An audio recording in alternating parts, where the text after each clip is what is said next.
Hi guys, it's Sarah, and I want to take just a moment on this Sunday to show you a tool that we're going to be using. This is a free resource, and I want to introduce you to a couple of them very quickly. And this is going to be typed up and shared over the files so you can check the links there. But this first one, hopefully that you're seeing it with me, this is Screencast-O-Matic. Oh, it's not going to let me make it bigger. Okay, so this is Screencast-O-Matic. I'm just going to use this recorder for now. It's free, and you don't have to upgrade to the Pro. It will try to get you to do that, but you don't have to.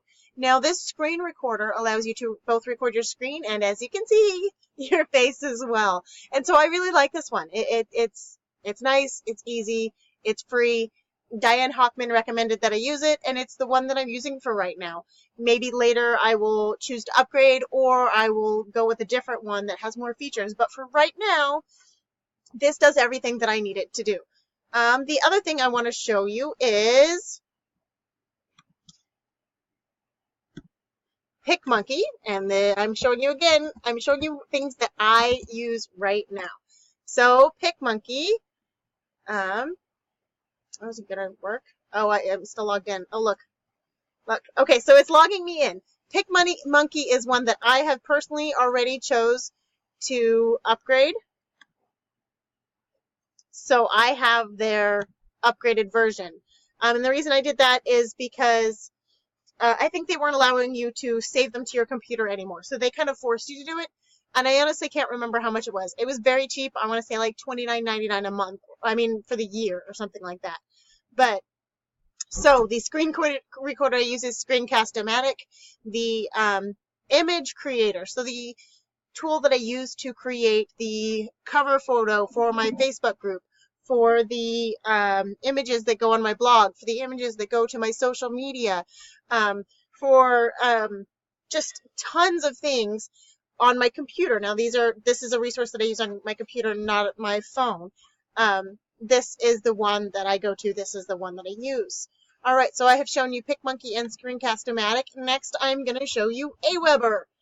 And again, maybe you are completely familiar with these, maybe you are not, but I just want to run through real quick the tools, the resources that I use, and I'm going to be teaching you how to use with your business. This is Aweber. This is my autoresponder. So I use Aweber. It charges me $19 a month to email my list. This is 101 people, as you can see, that I have on my list. I'm just about to do a big launch and start pre-collecting names and emails of people who would like to be notified of the day of the launch. So I'm going to do a pre-launch, then I'm going to do the launch, and then I'm going to do the follow-up with the results of how people are doing with the launch. All right, so those were a couple of the resources. That was 3 we went over. I'm now going to show you Google Drive. I wish that I was able to show you not the center of my screen here, but this side. Let's see if I can move it over. This is how we learn, right? All right, hopefully now you're kind of seeing the things over to the left here. This is Google Drive. I use Google Drive all the time. As you can see, this is where I create documents. I have different folders with different things in it. People can share documents with you so they can work on it on their computer and you can work it on it as yours at the same time. I have used this tool before for collaborative ventures so that we're working on the same document at the same time. Literally, your text is in one color, their text is another. This is a really awesome resource, your Google Drive.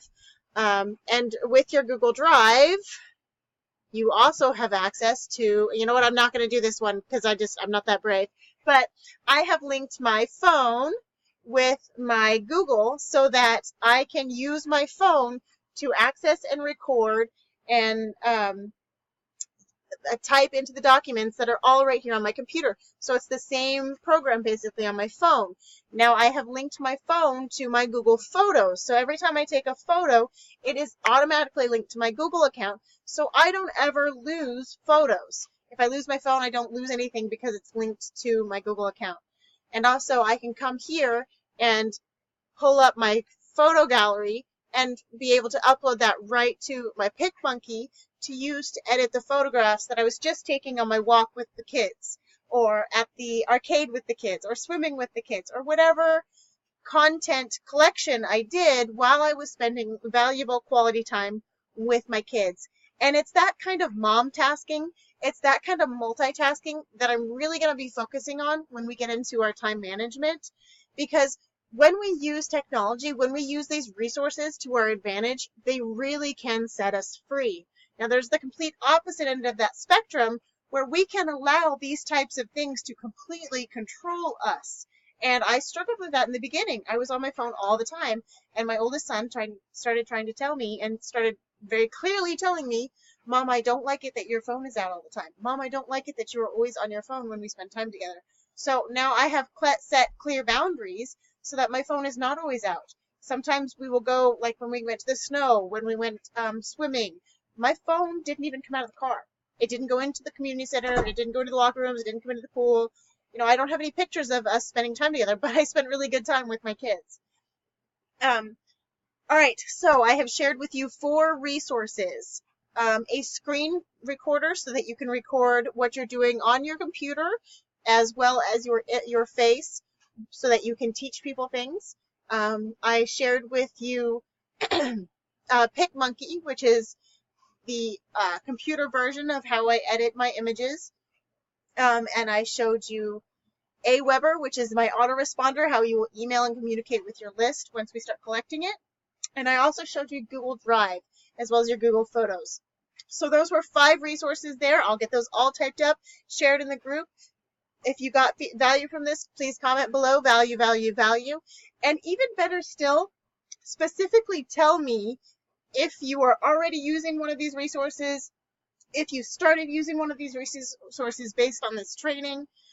Tell me what I can do to serve you better, because Diane Hochman taught me some amazing things, and I want to be able to pass on her skills by doing what she taught me how to do, which is use the skills I already have.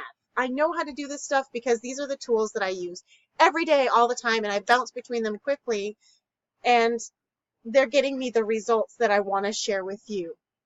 All right, guys. Well, I'm going to hop off here. We're at about almost 8 minutes. And again, I promise you to keep my trainings be under 10 minutes. So we're going to go here. Thank you so much.